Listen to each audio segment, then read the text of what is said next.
지난 주간에도 여전히 우리는 많은 사람을 만났을 것입니다.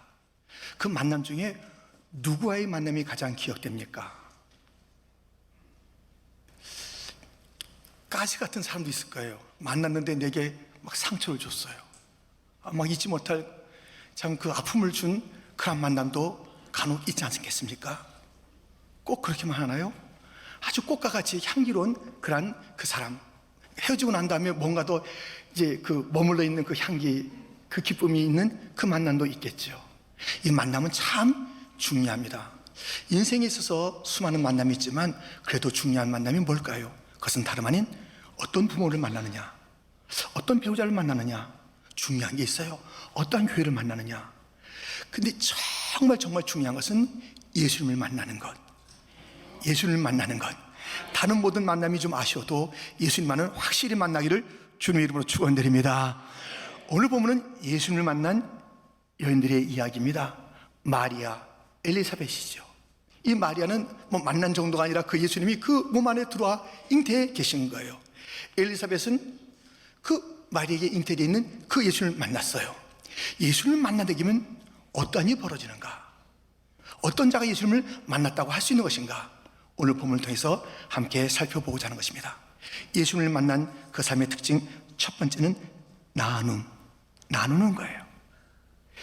예수님을 만난 그 감격을 나누는 것입니다. 우리 누군가 정말 인상 깊은 사람을 만나면은 뭐 이야기를 하지 않아요? 나 누구 만났어. 참 어땠어? 하는 그런 이야기를 하지 않겠습니까? 예수님을 만났는데 마리아는 어땠을까요?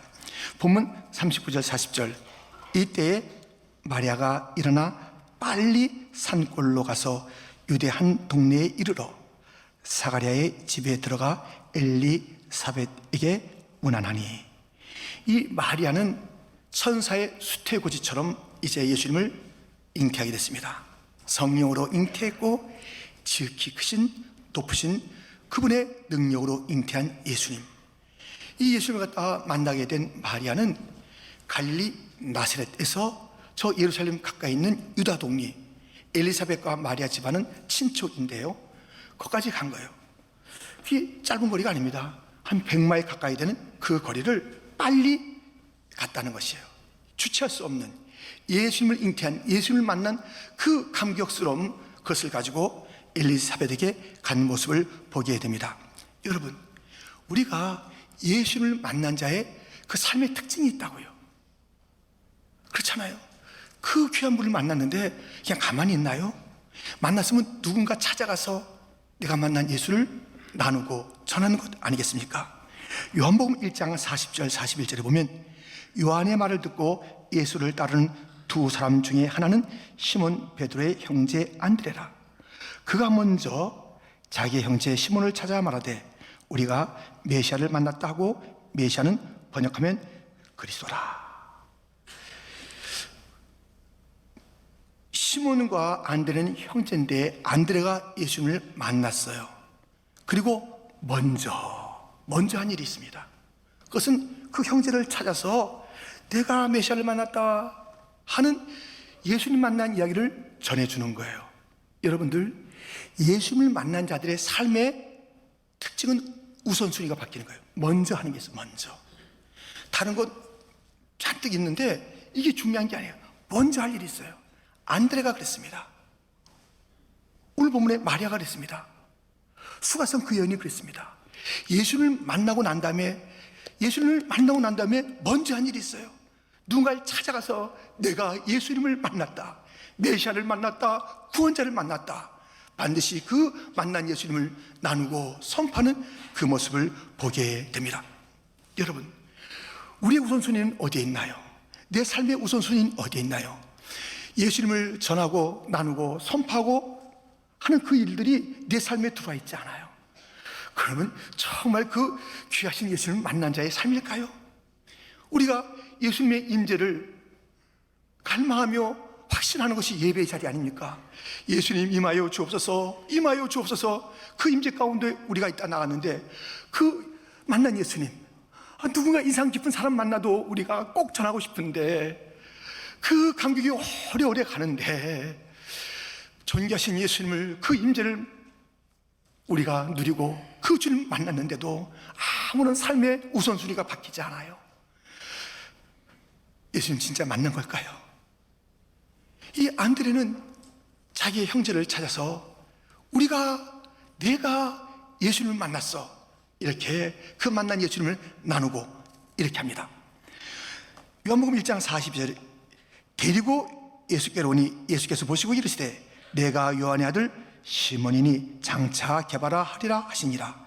게바는 번역하면 베드로라. 데리고 온 거예요.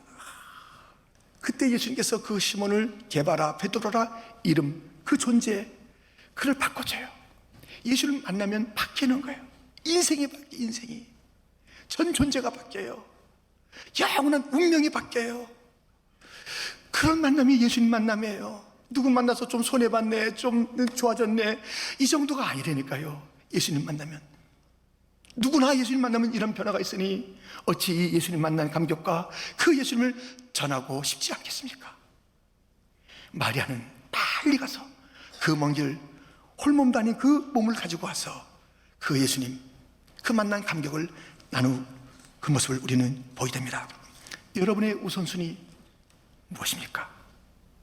만난 자의 우선순위로 예수님을 꼭 전하고 그 만남의 감격을 나누는 우선순위가 분명한 자들, 뭐가 그 사람에게 첫 번째인지 알지 못하는 애매한 삶을 살지 마시고 예수님을 만난 자의 그 감격으로 클리어한 분명한 우선순위, 주님을 전하고 나누고 외치고 소개하고 그 감격을 온 땅에 흘려보내는 복된 주를 만난 자들이 다 되시기를 주님의 이름으로 축원드립니다. 예수를 만난 자의 삶의 특징 두 번째, 받음. 예수를 만나면 받아요.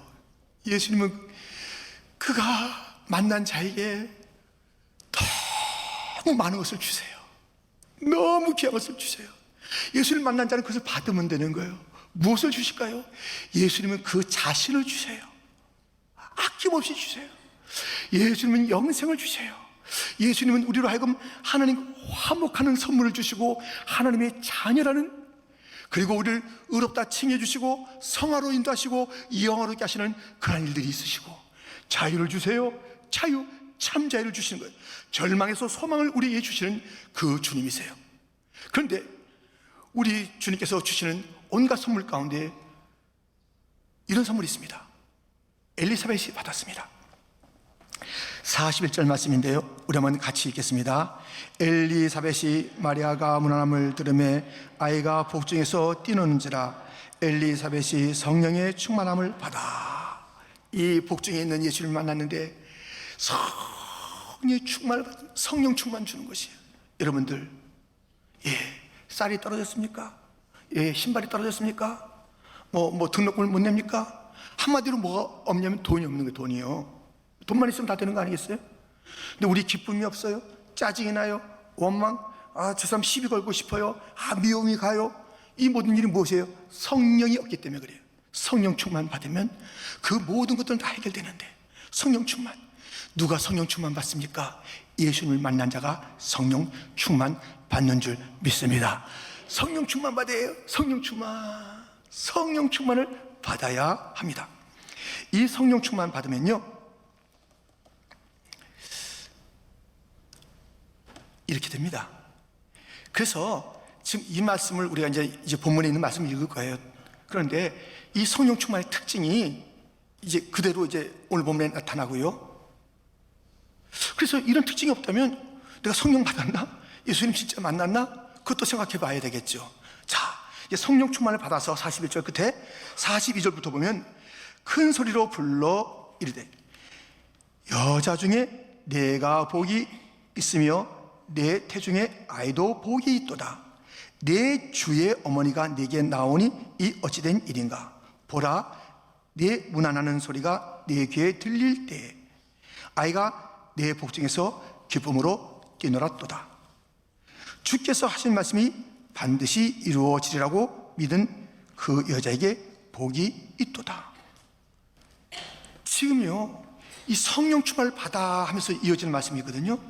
이 성령 충만 받는 자들은 그 특징은 무엇이냐면 언어가 밝아요. 쓰는 단어가 달라요. 그래서 지금 이 엘리사벳이 성령 충만 받아서 그 얘기를 했는데 어떤 얘기를 하냐면 주께서, 주님에 대한 이야기가 나와요. 말씀이라는 이야기가 나와요. 믿음이라는 이야기가 나와요. 복 있다. 아주 긍정적인 이야기를 하는 거예요. 성령 충만 받은 자들은 그 언어를 보면 알 수 있어요. 그래서 우리가 쭉 지내다 보다 그 사람이 쓰는 단어가 이제 여러 차례 있을 거 아니에요. 뭐 5분을 얘기했든 10분을 얘기했든 그 속에 소망, 뭐 감격, 믿음, 주님, 말씀, 저 하늘, 이런 그것들로 가득 차 있는 사람은 그건 뭐예요? 성령 충만 받은 자의 그런 언어고 그 고백이에요. 이 성령 충만 받으니까 어떤 일이 따르냐면 이 엘리사벳에게 지금 6개월 된 아이가 있잖아요. 그 아이가 뛰노는 거예요. 그 아이가, 여러분들, 성령 충만 받으니까 그 자녀가 막 기뻐해요. 최대 신앙교육 뭔지 아세요? 그럼 부모가 성령 충만 받는 거예요. 성령 충만 부모가 받으세요. 그러면 그 아이들도 이제 마침내 뛰는 삶, 감격하는 삶, 예배하는 삶, 주님을 높이는 삶, 그 삶으로 나가는 거예요. 성령 충만하는 것. 교회에서 가장 중요한 그 기독교 교육 핵심이 무엇일까요? 뭐 어떤 이렇게 하면 되고 이렇게 하면 안 되고 뭐뭐뭐 하는 게 있고 이렇게 하고 교과 뭐 있고, 네, 다 중요합니다. 그런데 교사가 성령 충만 받지 않으면 제대로 된 교육을 할 수가 없어요. 어른들이 성령 충만하지 않은데 그 다음 세대가 어떻게 그 기뻐 뛰놀 수 있을까요? 오늘 보면은 성령 충만 받으면 언어가 달라지고, 긍정의 언어, 영원한 언어, 믿음의 언어, 말씀의 언어, 너 잘 된다라는 그 축복의 언어, 이런 것들로 가득 차는 것이고, 그 복중의 아이가 기쁨으로 뛰노는 그 모습을 보게 됩니다. 여러분, 우리들은 이제 봤는데요, 예수님을 만나서 봤는데요, 성령 충만이, 성령은 예수의 영이세요. 그 예수님, 그 성령님 충만하게 받아서 예수 충만하여서 우리의 언어가 소망으로 충만하고, 언어 자체가 말씀으로 충만하고, 믿음으로 충만하고, 축복으로 충만하고, 자녀도 잘 되는 그러한 일들이 있기를 주님의 이름으로 축원드립니다. 성령 충만 주옵소서, 예수 충만 주옵소서. 이것이 우리의 소원이며 삶의 방향이어야 하니, 엘리사벳이 예수님 만나서 그 복중에 있는 예수님, 복중에 있다고 예수님이 예수님 아니에요? 예수님 더 시간이 지나야 30살이 돼야 예수님이에요? 예수님이에요. 영원히 그 예수님 만났는데, 그 예수님 만나서 성령 충만 받았듯이 우리 모두가 성령 충만, 오늘 예수님의 임재 가운데 성령 충만 받으시기를 축원합니다. 이렇게 예수님을 만난 자의 삶의 특징은 나누는 것이고요, 그리고 받는 것입니다. 또 하나가 있습니다. 세 번째, 드리는 것입니다. 이 예수님을 만난 자의 삶의 특징은 이제 받기도 하고 나누기도 하지만 드리기도 해요.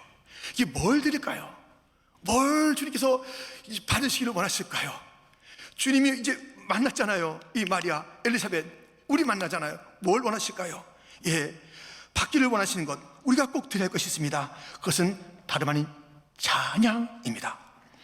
본문 46절에 마리아가 이르되 내 영혼이 주를 찬양하며, 오늘도 우리가 찬양과 찬양, 경찬이 찬양, 우리 모두가 회중이 찬양했습니다. 이 찬양과 기독교는 뗄래야 뗄 수가 없습니다. 예배에서 뗄래야 뗄 수가 없는 것이 찬양입니다. 이 찬양의 시작은 어딘가? 입술에서 시작하는 것은 찬양이 아닙니다. 악보에서 시작은 찬양이 아닙니다. 시간이 있으니까 이 시간에 맞춰서 찬양하자, 시간에 맞추는 것은 찬양의 진정한 출발이 아닙니다. 우린 연습도 했어요. 연습이 찬양의 출발이 아닙니다. 찬양의 출발은 영원에서 출발해야 돼요. 영원에서 출발해야 돼요. 네, 영원히 주를 찬양하며, 이 영원에서 출발한 그 찬양인 것을 알 수 있는 것은 이내 우리가 알 수 있어요. 참 영원에서 출발한 찬양이다. 저분은 지금 악보 펴자마자 그 입술에서만 똑 나오는 찬양, 안 여겨지는, 우리가 맞아 찬양이 가장 진정한 출발점인 영혼에서부터 나오는 것이야 라고 우리가, 물론 주님은 다 알고 계시고요, 분명히 알고 계시고요, 우리도 알 수 있는 것이 있으니 그 찬양하는 자가 마음이 기쁜 거예요. 마음이 기뻐요. 47절에 내 마음이 하나님 내 구주를 기뻐하였으면, 영혼에서 출발한 그 찬양은 이 구원을 기뻐해요. 구원, 내 받은 그 구원을 기뻐해요.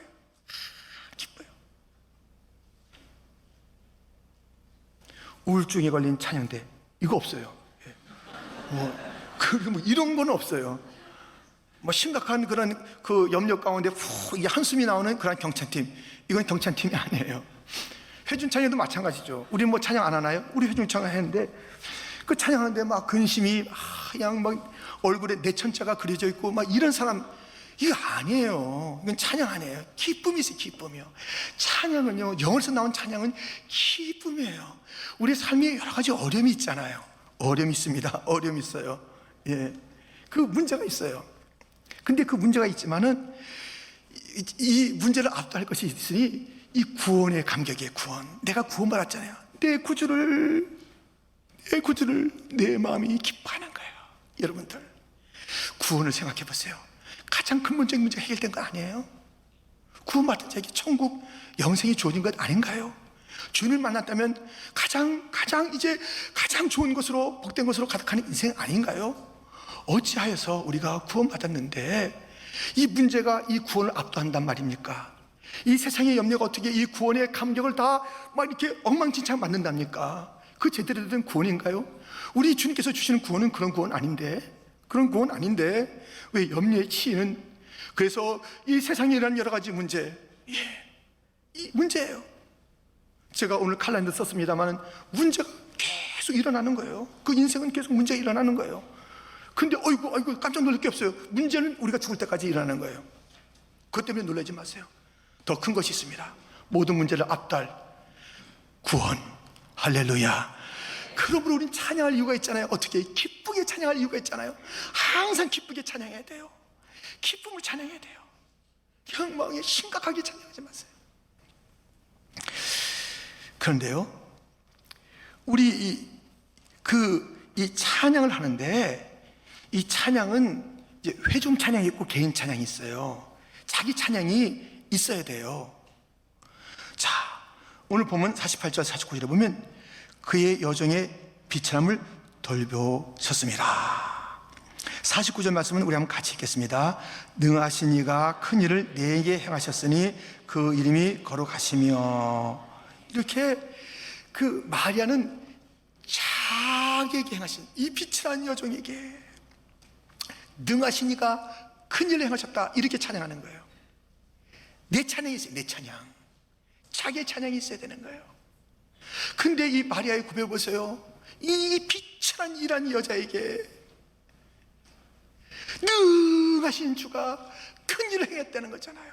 그 찬양이 커질 수밖에 없고 뜨거워질 수밖에 없는 것이요. 하나님을 제대로 아니까요.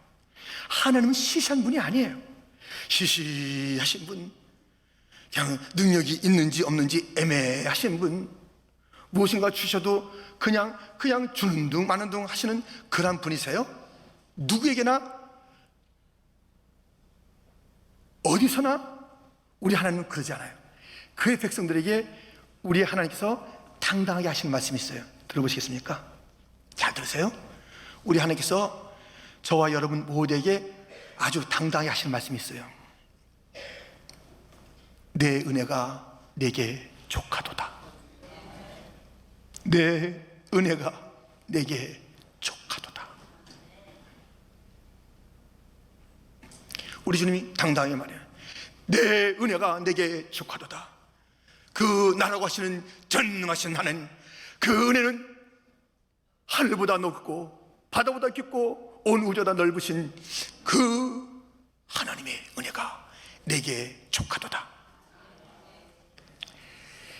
이 작은 이 물고기가요, 태평양에 사는 거예요. 태평양에 살면서 아주 이제 걱정합니다. 이 물이 다 없어지면 어떡하나? 나 뭘 먹고 사나? 고래가 그런 게 아닙니다. 상어가 그런 거예요. 상어나 고래 때를 줘도 그런 연임 하면 어이없는데, 조그마한 이 생선이, 이 물고기가 이 물이 다 없어지면 어떡하나? 어리석어요, 안 어리석어요? 하나님의 크신 은혜 가운데 사는 우리들이 걱정하고 있어요? 어리석은 거예요, 안 어리석은 거예요? 우리 하나님의 은혜가 마르냐고요? 우리에게 좋게요. 우리의 인생 수십 년, 100세 인생, 오케이, 족합니다. 우리의 이 인생을 은혜로 채우시기에 우리 하나님의 사랑은 크시고, 우리 주님의 능력은 놀라우신 능력, 그 주님의 은혜와 능력이 있으니 두려워하지 마십시오. 걱정하지 마십시오. 그렇게 걱정하는 것은 저 어이없는 일이에요. 우리 주님께서 이 넓고 넓은 하늘을 두루마기 삼고 바다를 먹물로 삼아도 다 쓸 수 없는 그 주님의 사랑 안에 잠겨있는 우리들인데, 아이고 나는 어떡하면 좋나, 이것이 안 되고 저것은 문제고, 이렇게 하고 있으면 전능하신 하나님, 내 은혜가 내게 족하도다 하시는 그 주님이 얼마나 섭섭하시겠습니까? 얼마나 섭섭하시겠습니까? 우리의 염려, 아니 온 땅을 지으시고 이 모든 은혜가 온 땅이 우리를 위해서, 나를 위해서 이렇게 존재케 하셨던 그 주님이신데, 이 모든 것들이 나에게 쓰임받도록 하시는 하나님의 넓으신 은혜인데, 우리가 그 은혜를 잊어버리고 걱정하고 염려하고 하나님의 존재를 잃어버리고, 하나님이 계시다 할때도 그분은 적절하게 무능하실 거야, 적절하게 사랑이 없으실 거야, 내게는 특별하게 그렇게 부으실 만한 분은 아닌 거라고 나는 알고 있어 등등의 의심을 가지고 그렇게 주님을 바라본다면, 그리고 내가 염려하고 있다면, 내가 답답해하고 있다면, 그 주님의 아픔은 어떻겠습니까? 다윗은 나의 주님을 이렇게 고백했습니다. 시편 18편 1절 2절 말씀, 다윗의 고백이지만 우리 같이 내 고백으로 천천히 읽어보겠습니다. 함께 읽습니다. 나의 힘이신 여호와여, 내가 주를 사랑하나이다. 여호와는 나의 반석이시요 나의 요새시요 나를 건지시는 이시요 나의 하나님이시요 내가 그 안에 피할 나의 바위시요 나의 방패시요 나의 구원의 뿌리시요 나의 산성이시로다. 아멘. 온갖 어려움이 있었으나 그 하나님을 알고 있으니 그 하나님을 찬양하는 다윗에게는 도무지 그 모든 것들이 문제가 되지 않았습니다. 나의 찬송이 있어야 됩니다. 나의 간증을 가집시다.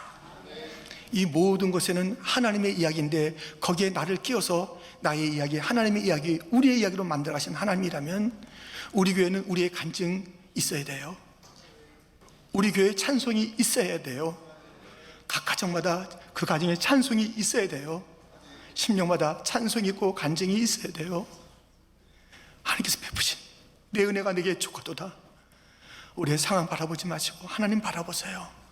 문제 그럼 아무것도 아니에요. 구원에 비하면 이 땅에 있는 모든 것들은, 아니 이 땅의 모든 것을 구원했다니까요. 가장 큰 문제인 죄의 문제, 죽음의 문제, 절망의 문제, 지옥의 문제 해결해 줬다니까요. 여러분, 이 찬양은요 반드시 나의 이야기가 감사로 고백되어야 되고요, 이 찬양 가운데 관점이 이제 받게 될 게 있습니다. 본문의 48절 하반절, 보라 이제 오르는 만세의 날을 복이 있다 일컬으리로다. 보라 이제, 이 찬양하는 자들이 관점이 바뀌어요. 관점이. 그러니까 나에 대한 그 찬양, 지난날의 그 은혜에 대한 감사 너무너무 중요하고 뺏을 수 없습니다. 근데 그게 아니에요. 이제 보라 이제 후로는 하면서 이 찬양 가운데 확 받게 될 게 있어요. 이 관점이 바뀌어야 돼요. 이제 이 미래, 지금까지 그 베푸신 은혜, 그 하나님에서 나의 이야기, 내 간증, 내 고백, 내 찬양이 있습니다만, 이제 딱 관점이 이제 열어지는 거예요. 이제 이 찬양하면서 예배하면서 나가는 그 자, 주님을 만난 자의 그 삶 속에 찬양이 있는데, 그 찬양을 나가는 자에게는 이제 그 후가 바뀌는 거예요. 이제 후로는 만세의 날을 복이 있다. 만세의 날을 복이 있다. 나는 복된 존재라는 것을 다시 기억하게 돼요. 지금까지 은혜가 받지만 나는 보통 존재가 아니야. 복 있는 존재야. 근데 내가 이 받는 복은 그저 이런 문제에 조금 이제 해결하는 받는 그런 정도가 아니라 그저 뭐 몇 가지 정도가 아니라 나의 사는 삶과 만대까지 복을 끼치시는 그 복의 통로가 되는 삶으로 나를 부르셨다는 그 찬양이 있어야 되는 거예요. 이 찬양 가운데 미래가 보여야 되는 거예요. 이 찬양 가운데 비전이 있어야 되는 거예요. 이 찬양 가운데 어떤 비전이 있습니까? 이렇게 이 마리아는 자기 자신이 얼마나 복된 존재, 만대에 이를 존재, 이것은 마리아의 고백일 뿐만 아니라 우리 모두의 고백입니다. 우리 주님께서 아브라함을 볼 때 너는 복이 되라, 복의 통로가 되라고 말씀하십니다. 우리 모두에게 그렇게 불러주신 줄 믿습니다. 찬양하는 가운데 내 관점이 다시 이제 미래를 향하는 것이에요. 나는 이 찬양 끝나고 나가서 살 때에 모든 자에게 복이 될 거야. 이 복이 되는 삶을 사는 거야. 나뿐이 아니야. 이 만대, 나 때문에 수많은 자들이 복을 받는 거야. 할렐루야 하면서 당당할 뿐만 아니라 자기의 그 미래를 뿐만 아니라 하나님 나라에 대한 비전을 보는 거예요. 본문 51절 부터 보면 그의 팔로 힘을 보이사 마음의 생각이 교만한 자를 흩으셨고 권세 있는 자를 그 위에 내리치셨으며 비천한 자를 높이셨고 줄이는 자를 좋은 곳으로 배불리셨으며 부자는 빈손으로 보내셨도다. 54절 55절 같이 읽겠습니다. 그 종 이스라엘을 도우사 긍휼히 여기시고 기억하시되 우리 조상에게 말씀하신 것과 같이 아브라함과 그 자손에게 영원히 하시리로다 하니라. 아멘. 찬양의 삶들은요, 비전의 삶들이, 찬양의 삶은 자기에게 그 베푸신 하나님의 은혜를 고백할 뿐만 아니라 저 영원한 때부터 언약하신 영원까지의 그 하나님과 그 나라, 그 통치를 보는 자들이, 이 찬양 가운데 크신 하나님, 온 땅의 모든 권세들을 꺾으시는 하나님, 약한 자들 갖다 들어주시는 그 하나님, 아브라함이 언약하신 그 언약을 이루시는 하나님, 저 영원 세대까지 역사하실 그 하나님을 찬양 가운데서 보고 하나님 나라의 그 영광을 보면서 그들의 이제 그 영적인 사이즈는 달라지는 거예요. 찬양했는데 그만한 모습으로 나오는 게 아니에요. 찬양하고 예배하고 나오는데 그만하고 또 낙심하고 또 그냥 절망하고 이렇게 나오는 게 찬양일 수가 없습니다. 주를 만난 자의 찬양일 수가 없습니다. 우리는 찬양을 해야 되는 것입니다. 들어보세요. 어떠한 찬양이 있는가? 문들아 머리 들어라, 들릴지어다 영원한 무라. 영광의 왕 들어가시도록 영광의 왕 들어가신다. 영광의 왕 니시뇨 강하고 능하신 주로다. 전쟁에 능하신 주시라. 다 찬양 위대하신 왕, 왕께 만세, 왕께 만세. 당신은 영광의 왕이라. 다 찬양 위대하신 왕. 우리 모두는 다 찬양해야 합니다. 만일 퀸즈 장로교의 찬양이 시원찮으면 저 구르는 돌 통해서 찬양을 듣겠다고 그랬어요. 돌이 찬양하는 것을 우리가 봐야 하겠습니까? 우리가 꿀먹은 벙어리야. 우리가 찬양하지 않아. 전쟁에 능하신 하나님, 온 땅에 진정한 왕이신 그 주님이 찬양하지 않아. 그러면 돌들이 찬양해요. 하나님은, 예수님은, 성령님은 돌들이 찬양하는 거예요. 우리는 하나님의 형상으로 구원받았고 천국을 약속받은 그런 백성인데 도무지 찬송이 죽어있어요. 찬송 소리가 이게 확신의 찬송 소리가 아니에요. 기쁨의 찬송 소리가 아니에요. 시원치 않아. 그런 찬양을 받고 싶지 않아요. 우리에게 생명을 쏟아주신 주님은 시원치 않은 찬양을 받고 싶지 않다고요. 의심의 찬양을 받고 싶지 않다고요. 걱정 절반, 믿음 절반, 그것은 아니잖아요. 사울왕이 예배 드릴 때 절반의 순종을 가지고 예배 드렸을 때 50점짜리 예배입니까? No, nothing. 빵점일 뿐만 아니라 하나님의 진노를 자아냈던 그런 예배의 형식만 갖춘다고 되는 게 아니라고요. 찬양이 음정만 몇 번 맞췄다고 그 찬양이 아니라고요. 우리 주님이 전심으로 우리를 사랑했다면, 아낌없이 우리 위해서 쏟아부었다면 우리의 찬양이, 우리의 목소리가 아낄만한 것입니까? 그 주님에게. 세상 가서 또 열심히 불러, 세상 노래 또 부르고 또 불러, 다시 한번 하면서.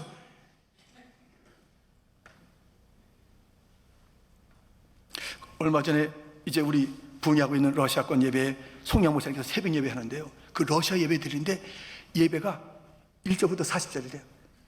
40절. 그때 들으신 분이 40절인데 40절 부르고 난 다음에 그 또 찬양이 나온 분이 너무 또 이제 막 흥분해가지고 다시 한번 그래가지고 80절 부르는데